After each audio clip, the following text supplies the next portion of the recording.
Well, interest in buying beef products directly from cattle producers is on the rise. However, direct sales and purchases may trigger some different rules that both consumers and producers need to keep in mind. Roger McEowen with the Washburn School of Law joins us now with some guidance. Roger, good to have you with us this morning. How does the law treat this type of transaction? What are some factors we need to be aware of?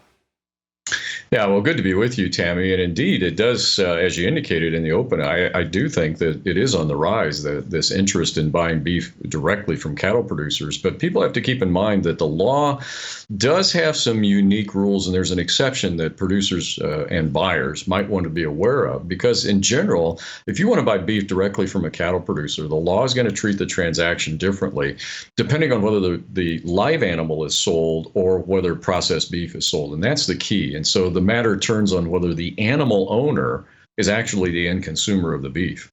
So what if the producer sells the live animal to the buyer?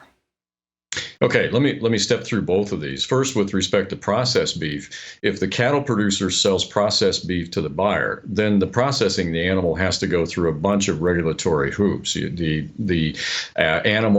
processing of the animal has to occur in an inspected facility, and the producer is also going to be subject to licensing and labeling and insurance requirements. A lot of times you want to avoid that. So if the producer sells the live animal to the buyer, then the producer can also turn around and do the processing and sell any remaining beef not initially purchased to another buyer. And that's the key.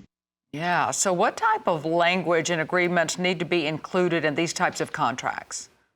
Yeah, and that's going to be the key, is to have a contract that sells the live animal. So if the contract clearly states that the live animal is being sold and the percentage that's being sold, if it's less than the full live animal, that's going to be the key. You need that language in the contract.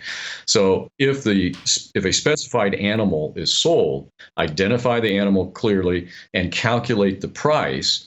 Detail how payment is to be made, and any processing fee should be set forth. The agreement should be clear that the meat can't be resold or donated.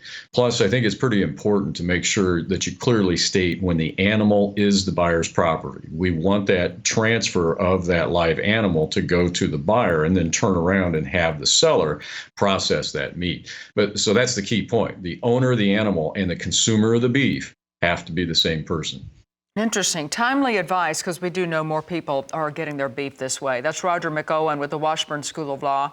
Appreciate your time and input today.